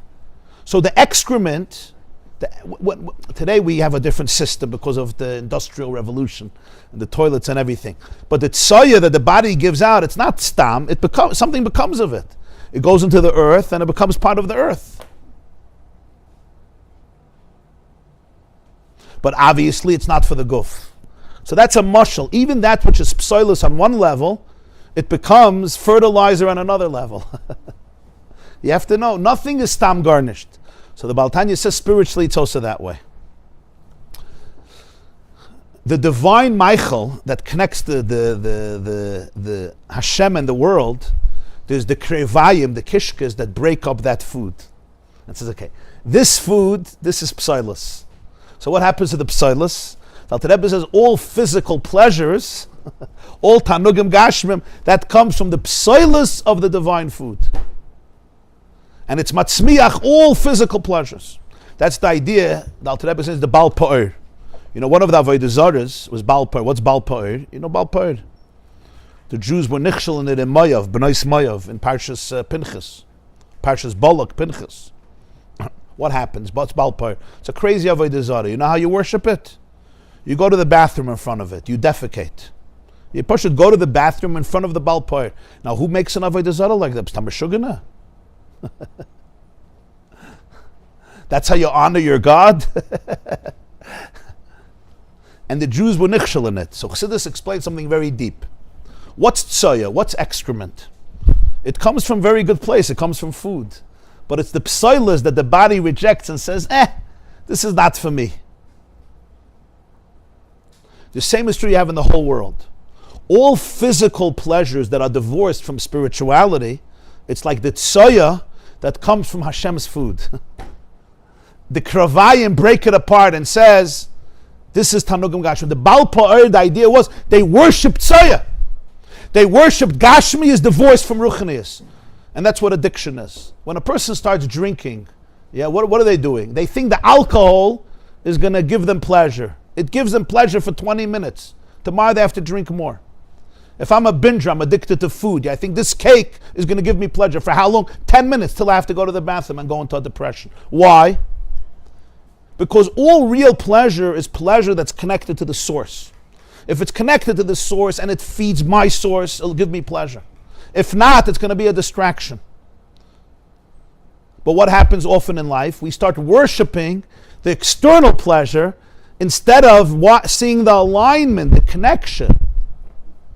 So the psoilus becomes an avodah zarah. That's Baal Pa'ir. They worshipped, they took the tsoya, that's what their God was. Their God was detached from the real God. That's why there's no remedy for any addiction in the world and any type of attachment if you don't find that really you're looking for Hashem. That's what you're looking for. You're looking for Hashem inside of you. The only thing that's really going to nurture me is food, spiritual, psychological food that feeds my dveikus, that feeds my oneness. If it feeds my separateness, it's going to disappoint. So whenever you separate something and you want it to feed your own separateness, it's never going to be sustainable. You understand what I'm saying or not? This is a very powerful idea. We all have a part of us that becomes separate. We try to feed it because the ego needs to live, but it's a fake reality. Whenever you feed a fake, it's like putting in money into Bernie Madoff's stocks. What was it called? Bernie Madoff's Ponzi scheme. You put in money, put in $1 million. What happens to that $1 million? Yeah? V'amrin Kaddish, kan sagen Kaddish. Favos? Because you didn't put it into anything real. It was a cholam shechol ma'achedim al achedim. It wasn't real. We have to understand this. Whenever I'm investing pleasure in my part that's separate from oneness, it's not real. So it's always going to need more and more and more and more and more and more because you're making a fake thing real. That's called worshiping the tzaya. And how do you do it? You could do it only through excrement which becomes separated from its source and divinity, and then it feeds your separateness, but it never really feeds it. That's what Tainu Gashmi is divorced from oneness. If the physical pleasure is connected to spirituality, it's connected to oneness, adarabba. If I'm eating and the food is part of my relationship, then it's beautiful. But if it's divorced, I'm making kiddush on a cup of wine, gewaldig. But if it becomes divorced from that, it becomes a distraction, it's never going to nourish you. You always need more and more. In fact, you're going to need much more than you needed the first day. You know why? Because you feel disappointed. You thought you had it, so now you need even more to numb the pain of the fact that you weren't successful with yesterday's addiction. Does everybody understand what I'm talking about? If you don't understand it, you have to experience it. If you experience it, you understand it. And then there's the choicest part of the food. This goes to the heart. It says the heart, that's the Kisei HaKavod, that's all the Machane Michal is Ava and Gavriel is Yira. It's all the divine emotions and energies, that's the heart. That feeds the heart and it connects. It connects the cosmic soul to the cosmic body. So we're talking here spiritually. We're talking here obviously spiritual food.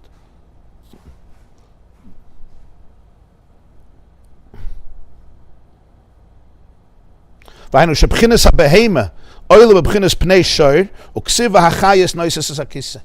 behema that was nikriv on the mizbeach ascends to pnei shor, to the face of the ox in the merkava, which represents the malach. In other words, this behema becomes the food that sustains the heart, the spiritual heart, and allows the heart to receive energy from the moyach. V'zeh b'yom simchas liboy ze binyan beis hamikdash. Kal beis hamikdash amar Razal machen l'shiftecha mechuven neged shiftecha ze beis hamikdash shalamayla b'chinas Kisei HaKavod. The beis hamikdash down here was parallel to beis hamikdash up there. It's called machen l'shiftecha. That's b'yom simchas liboy. V'zeh inyan ma'isa Carbonus b'chinas halah. The next page. Ma'isa Carbonus is a sent b'chinas Michael lechaber yispashtos achayis lahachiyas kol ha'olam is b'chinas v'atam achayis. So this is the idea of Carbonus. It brought up the behema or the sheep or the ram, whatever you were being makriv. It brought it up in the flame. What's the idea of bringing it up? Just like the body being fed and it gets elevated to be able to receive the life from the nefesh. Without food it can't. It just remains a piece of flesh and ultimately it decomposes and rots. So the Carbonus was b'chinas ha'ala. It elevates the whole world. Everybody. Body as in everybody and body as in every guf. And the spiritual worlds. To be able to connect the chiyus of Hashem to fill all the worlds, to vivify all the v'atam achayis kulam. And just like our food gets broken down and different parts go to different places, there's the psilus that goes into one place. Hashem's food, this food also It gets broken down. V'chol krovai hamu meyailoi. It gets broken down, and different foods go to different places, including to the heart, including to the brain. And that allows the leiv and the mayach to become a receptacle for the chiyus of Hashem that connects to the leiv, and then it connects to the whole body, to all the limbs, which represents the whole world.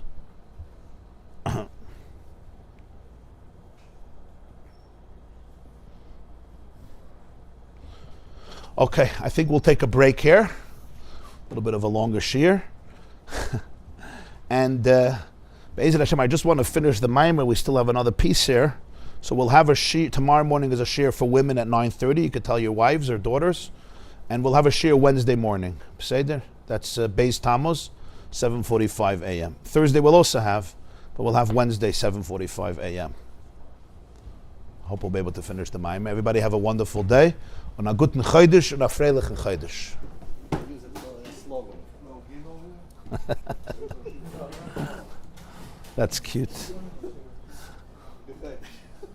You're feeding my ego. That's the point of Castle Explore, right? It's only way to Nothing for Gimel?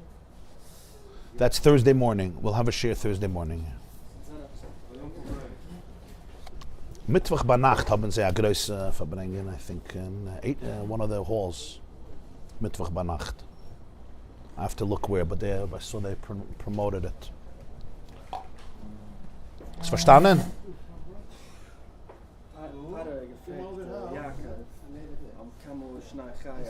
Ma'at v'royim, how you mention, yeah. Story that you said with the father that gave out that book. He didn't repeat the same thing over here. Yaakov didn't want to tell Yaakov Yosef that while you were in the pit, I had an amazing life.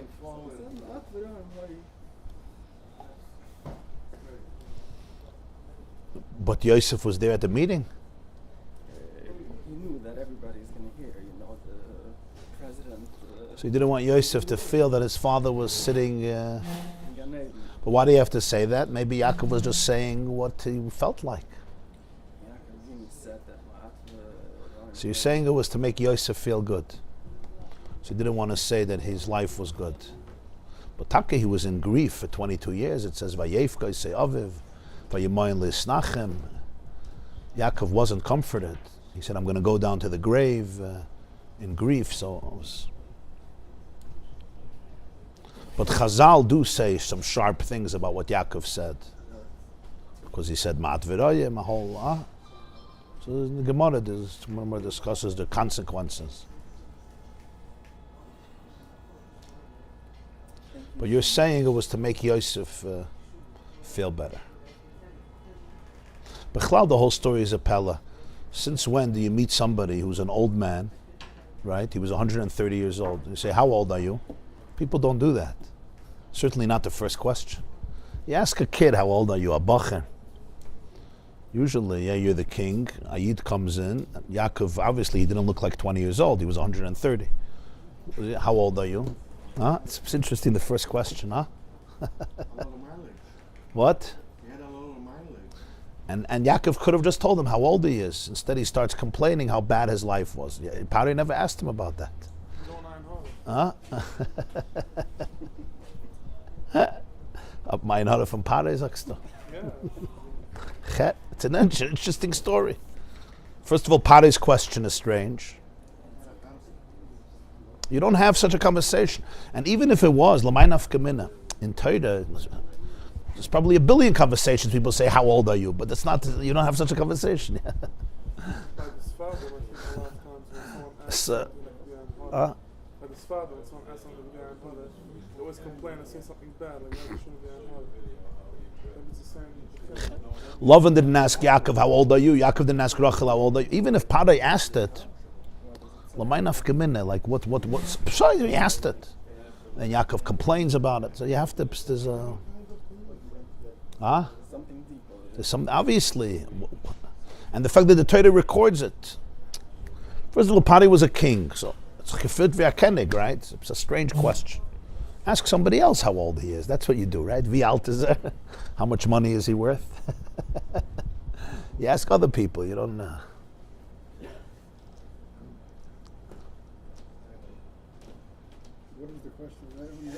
question, how old are you? What is the point of the question? Right, and even if he did, No one cares how old somebody is. right, and even if he did, why is the Torah put it in? And why didn't Yaakov just answer? Say, I'm 130. He starts saying, it's miserable. My life is miserable. Ma'at v'roya. Is that the right answer for how old you are? That's my question. And I'm just saying, Hamshach, to what you're saying, there's more to explore here. Okay. Yeah. Tzlach hagitn chaydish. Everything.